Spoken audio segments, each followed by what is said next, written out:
Harus sukses. Hidup harus bahagia. Jangan galau, jangan sedih, jangan putus asa. Nah, ini saya mau bahas nih. Apa iya orang nggak boleh sedih?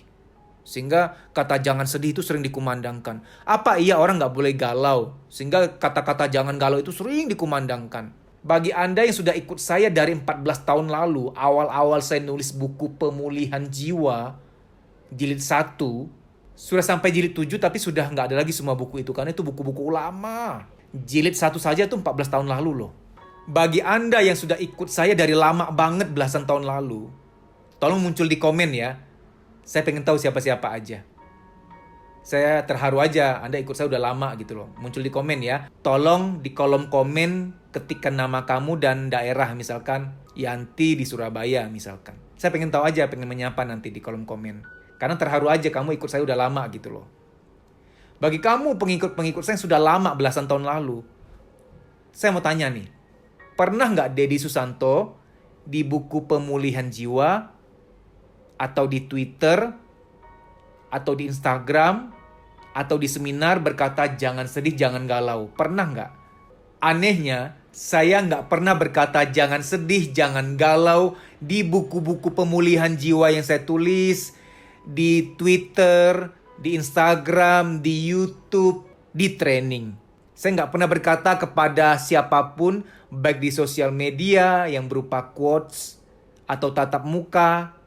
Saya nggak pernah berkata jangan galau, jangan sedih. Aneh kan? Kenapa tuh? Bukan tanpa alasan. Karena saya tuh sangat manusiawi dan sangat menerima kenyataan. Sedih itu wajar. Tuhan menciptakan air mata untuk kita tidak hanya untuk membasahi bola mata, membersihkan bola mata loh. Air mata memang untuk dikeluarkan, untuk katarsis, untuk mengeluarkan racun-racun kesedihan, kekecewaan, ketakutan, kemarahan, kehampaan. Sedih, nangis, perlu, manusiawi, harus diterima. Saya nggak respect sama orang-orang tua yang jangan sedih, jangan nangis, jangan cengeng, jangan galau. Alhasil anaknya akan tumbuh jadi orang yang penuh PR. Banyak PR kesedihan yang nggak keluar. Banyak kekecewaan terpendam yang nggak keluar. Banyak kemarahan, banyak jeritan, banyak kepedihan yang nggak keluar. Dan kasihan nanti di masa dewasanya mengganggu ke produktivitas, ke kesehatan, bahkan ke hubungannya kepada pasangan dan anaknya. Kita tuh gitu tuh. Keselnya sama siapa, sedihnya sama siapa, dipendam, gak keluar. Nanti tumpahnya kepada siapa? Kepada orang lain lagi. Orang-orang yang berhak bahagia, orang-orang yang gak salah. Orang-orang yang harusnya kita bahagiakan malah jadi tong sampah kita. Kita menuangkan kepada dia semua kesedihan terpendam kita. Karena dulu gak keluar, ada PR-PR masa lalu kita yang gak diselesaikan waktu itu. Mengapa saya gak pernah berkata jangan sedih, jangan galau? Supaya kalau kamu emang sedih, oke, cari waktu, cari tempat. Untuk kamu keluarkan, untuk kamu me time, untuk kamu katarsiskan. Supaya nggak jadi penyakit, supaya nggak mengganggu orang lain di kemudian hari. Mengapa saya tidak pernah berkata, jangan galau, jangan sedih, jangan menangis. Itu semua berdasarkan sebuah teori bahwa kesedihan dan kekecewaan kalau nggak dikeluarkan itu akan jadi PR, akan terpendam di alam bawah sadar. Bila suatu saat sudah penuh, gudang jiwa sudah penuh, maka akan meledak. Ada orang yang meledaknya keluar, ada orang yang meledaknya ke dalam. Meledak keluar itu dia menyakiti orang lain. Dia meneruskan luka itu kepada orang lain. Menyakiti anaknya, pasangannya, rekan kerjanya. Itu meledak keluar. Ada orang yang meledaknya ke dalam jadi penyakit, badan gampang capek, nyeri di bagian ini itu di tubuh, kurang bisa tidur, pikun dini, rambut rontok, sulit konsentrasi, tidak sekreatif dulu lagi, dan lain-lain sebagainya. Makannya ke dalam. Wahai orang tua, berikanlah forum, berikanlah kesempatan, berikanlah momen untuk anakmu meluapkan kesedihan dan kekecewaannya. Buang jauh-jauh pola asuh yang gak boleh nangis, gak boleh cengeng. Itu sebenarnya konteksnya benar kalau di tempat umum. Karena kesedihan bukan untuk diumbar. Tapi kan Anda orang tuanya. Tempat terbaiknya dia untuk menjadi apa adanya, melepaskan emosi negatifnya supaya nggak mendem. Dia emang nggak boleh nangis di sembarang tempat, di tempat umum, di halte, di mall, ya nggak boleh. Tapi kan kepada Tuhan dia boleh, kepada Anda boleh, Anda kan wakilnya Tuhan. Begitu orang tua sudah tidak memegang peran sebagai wakilnya Tuhan di dunia ini, maka tumbuhlah orang-orang yang banyak PR, kesedihan, dan kekecewaan terpendam. Jadi saya pribadi tidak pernah mengatakan kepada orang jangan nangis, jangan galau. Ketika orang sedang galau, sedang sedih, sedang kecewa, ya biarkan saja. Dia memang ada masa-masanya seperti itu, biar dia keluarkan. Jangan juga kita paksa dia pura-pura bahagia. Kalau memungkinkan kita dengar curhat dia, kalau memungkinkan kita berada, mendengarkan, mendampingi, supaya PR-nya selesai hari itu. Jangan sampai PR-nya nggak selesai, PR-nya masih dibawa tahun depan, 2 tahun lagi, sampai ke masa depan. Yang kasihan nanti keluarga kecilnya ketika dia sudah menikah.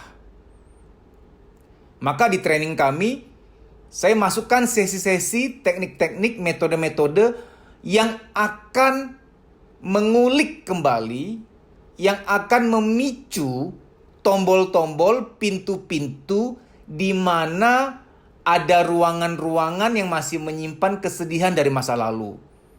Makanya ikut training saya itu isinya menangis saja. Bukan menangis yang dibuat-buat, itu memang PR-PR masa lalu Anda. Begitu udah kelar ya plong banget, enak banget, lapang banget hati.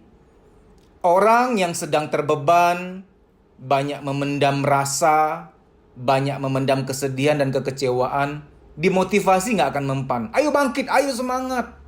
Ayo kerja, ayo produktif. Kamu pasti bisa. Nggak akan mempan. Nggak akan mempan.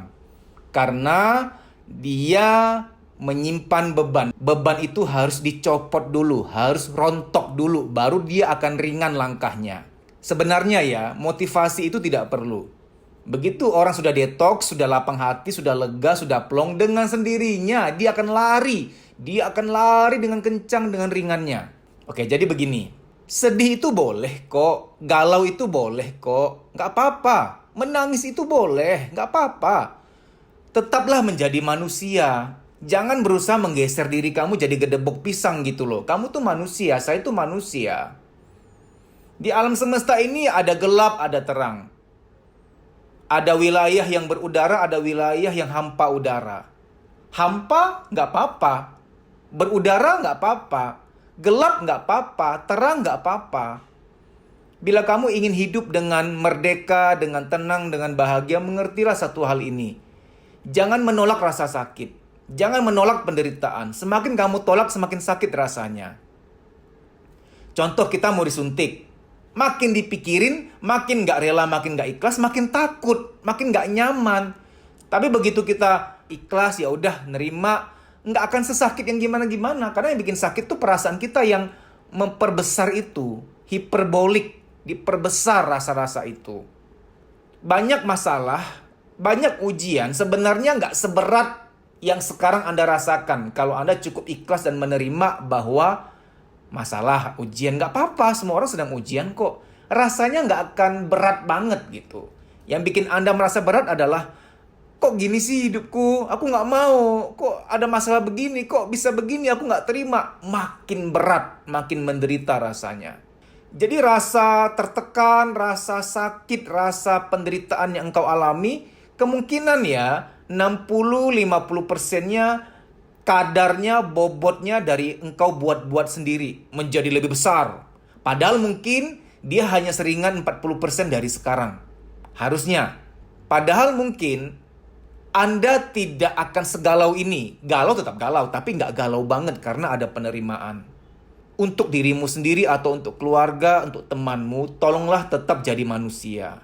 Ada waktunya bersedih, ada waktunya bergembira. Ada waktunya meratap, ada waktunya semangat. Ada waktunya di bawah, ada waktunya di atas. Dan semua itu baik dalam keseimbangan. Orang yang paling banyak luka batin adalah orang yang gak mau mengerti ini.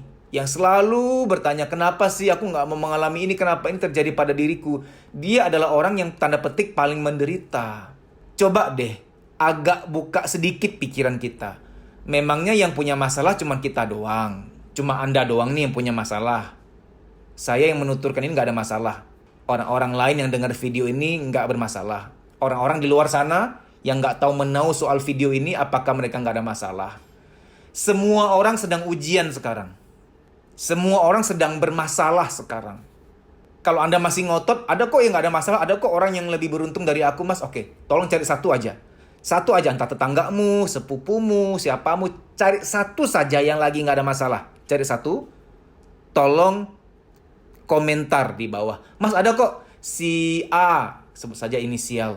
Dia tetanggaku, dia nggak ada masalah, Mas. Coba tolong kamu komen di bawah. Saya pengen tahu aja. Ya siapa tahu kan, dari 7 miliar penduduk bumi ada satu nih yang spesial nih, nggak ada masalah nih. Saya pengen tahu aja siapa dia dan di daerah mana. Penasaran aja. Itu orang titisan bekicot kali. Beda sendiri. Kalau kita kan memang keluar dari rahim ibu kita yang ketika lahir sudah menangis. Udah kayak tahu bahwa hidup ini memang banyak ujian, banyak masalah. Oke, di tahun baru ini kita pengen naik kelas ya. Ayolah kita terima. Saya nggak minta Anda pasrah. Pasrah sama ikhlas beda loh. Kalau pasrah tuh nggak ngapa-ngapain loh. Kalau ikhlas, ada doa dan usaha. Sambil berdoa, terus memohon kemudahan dari Tuhan, terus memohon pertolongan dari Tuhan, terus mendekat kepada Tuhan biar kuat. Dan sambil berusaha, berikhtiar. Salah satu contoh usahanya adalah Anda sedang mendengarkan kebijaksanaan-kebijaksanaan ini. Usaha dalam mengembangkan diri, usaha untuk menambah wawasan, usaha untuk meningkatkan awareness, kesadaran. Usaha apa lagi? Perbanyaklah berteman dengan orang-orang yang tegar, yang positif, biar Anda juga kecipratan positif. Usaha apa lagi? Perbanyaklah Anda bekerja, berjuang apa yang Anda bisa perjuangkan. Jangan cuma berdoa doang terus pasrahan, nggak ngapa-ngapain, itu juga nggak bisa. Tolong jangan salah paham, saya tidak mendukung Anda pasrah, tapi ikhlas menerima kenyataan. Ikhlas menerima kenyataan itu bukan pasrah loh, beda banget loh. Saya menerima bahwa saya harus bekerja. Saya menerima bahwa walaupun gaji masih segini, saya menerima bahwa pekerjaan ini anugerah. Saya menerima bahwa punya adik atau punya kakak yang nyebelin. Ya emang mereka takdir saya, memang mereka adalah ditakdirkan adik atau kakak saya. Saya menerima punya papa seperti ini, punya mama seperti saya menerima. Dan usaha saya adalah saya ingin tetap menghormati. Saya ingin tetap memberikan cinta, memberikan penghargaan walaupun saya tidak dihargai. Saya menerima bahwa sedang tidak ada kerjaan. Tetap berjuang, melamar ke sana sini, kirim CV, menyampaikan lamaran ke sana sini. Saya menerima bahwa saya harus berjuang. Dan saya menerima kalau belum ada panggilan ya nggak apa-apa, saya terima itu. Namun saya juga menerima bahwa saya harus tetap berjuang. Saya terima kenyataan bahwa perjuangan saya diperlukan. Saya menerima kenyataan bahwa saya diharapkan untuk tetap bergerak.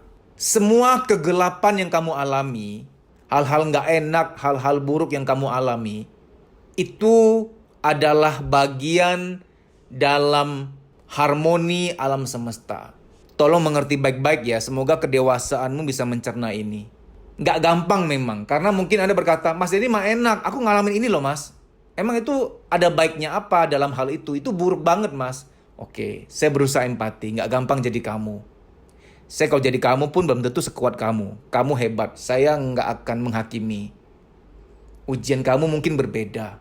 Namun, sekiranya kamu mengerti bahwa sampai kamu diizinkan ujian seperti itu karena kamu dianggap kuat oleh Tuhan. Tuhan tahu kamu mampu melaluinya. Itu nggak enak, itu buruk memang, itu pahit memang, betul. Saya paham dan saya tidak mau mengentengkan. Saya nggak akan menggampangkan masalah bahwa harusnya kamu move on dong, harusnya kamu bangkit dong, enggak. Toh saya tipe yang, kamu lagi sedih, oke, menangislah nggak apa-apa. Kamu lagi bete, lagi hampa, ya sudah, me time. Saya orangnya nggak pernah nge-push kok, nggak harus kamu terima sekarang kok. Ikhlas dong, terima kenyataan dong, enggak. Kamu nggak harus menerima kenyataan sekarang. Ketika menangis, menangislah, biar ini nggak jadi PR nanti. Keluarkanlah. Kalau nggak ada orang yang bisa menjadi tempat kamu bisa mencurahkan dengan aman, menangislah di kamar sendirian sambil berdoa kepada Tuhan. Karena kita curhat atau kita menangis di hadapan seseorang yang nggak mengerti psikologi, malah jadi bumerang. Kamu cengeng, kamu sadar diri, ngaca dong, kamu yang salah, macam-macam. Malah tambah dihakimi. Kalau kamu nggak yakin ada orang yang benar-benar dapat dipercaya, yang nggak menghakimi, yang tanda petik bisa menjadi tong sampah terbaik buat kamu, yang kamu bisa nangis, bisa berekspresi tanpa dihakimi. Kalau kamu nggak yakin ada orang yang bisa menjadi tempat amanmu untuk kamu curhat, untuk mengekspresikan emosi, mendingan kamu sendirian di kamar atau me time di mana, menangislah, mengeluhlah, galaulah di situ nggak apa-apa. Mungkin bagi orang yang nggak melek psikologi, ini ajaran yang aneh nih. Masa Mas Dedi ngajarin orang galau? Galau nggak perlu diajarin, kawan. Galau, sedih, bete, hampa, takut, cemas, kecewa, itu semua bawaan pabrik kita. Siapa manusia yang lahir tanpa fitur-fitur itu? Nggak ada. Pasti ada. Saya nggak mendukung Anda galau seterusnya. Saya nggak mendukung Anda untuk galau, untuk sedih berkelanjutan. Enggak. Malah ya, kalau kamu nggak memberi ruang untuk kesedihan yang sekarang ini, untuk kekecewaan yang sekarang ini, kamu nggak kasih ruang, kamu tahan-tahan, kamu pura-pura bahagia, malah akan berkepanjangan, panjang urusannya tuh. Nggak kelar-kelar, migrain, mood swing, nggak konsentrasi kerja, nanti marah-marah nggak jelas ke keluarga, ke rekan kerja, ke teman. Panjang urusannya. Saya kalau sedih-sedih aja, saya kalau galau-galau aja. Saya menerima, saya menghargai itu. Saya menghargai hak-hak batiniah saya untuk mengeluarkan itu biar nggak jadi PR. Orang yang sekarang toksik banget ya di lingkungannya atau di keluarganya, itu udah pasti ada kristalisasi, endapan-endapan, akumulasi yang sudah padat banget. Udah padat banget. Kesedihan, kekecewaan terpendam dari masa lalu, PR-nya udah banyak banget tuh. Ibarat anak kuliah atau anak SMA, dia PR-nya nggak dikerjain selama 3 bulan. Mau dikerjain dalam 1 hari, nggak bisa. Banyak banget berhalaman-halaman. Kalau sudah begitu memang harus diterapi, ikut training biar terdetoks. Nah, kita nggak mau jadi orang toksik berikutnya di masa depan terhadap keluarga, terhadap teman kerja, terhadap orang lain. Kita punya tanggung jawab sosial, tanggung jawab spiritual untuk tetap menjadi insan yang cukup sehat untuk melayani, membahagiakan keluarga, rekan kerja, lingkungan sosial kita. Sampai jumpa. Bagi kamu yang udah melek psikologi, yang merasa bahwa terapi psikologi itu penting, follow Instagram saya @dedisusanto_pj_official. Di story itu ada jadwal training. Ikuti training itu biar kamu lega, biar kamu plong. Namun ketika kamu lihat jadwal training, ternyata kamu berada di kota yang nggak ada di jadwal, kamu bisa ikut program training pribadi dengan saya, nanti via telepon. Nah, cara daftarnya gimana? Kamu harus DM ke Instagram Kuliah Psikologi. Ini ada di layar, kamu tinggal DM ke sana, nanti akan diberitahu prosedurnya untuk training pribadi via telepon. Kamu di terapi sekarang, kamulah yang merasakan manfaatnya, lebih lega, kerja, kuliah juga lebih enak, badan lebih sehat, tidur lebih nyenyak, kreativitas muncul, produktif lagi. Manfaatnya berkali-kali lipat. Sampai jumpa, dimudahkanlah bahagiamu, dilancarkan urusanmu. Amin. Terima kasih.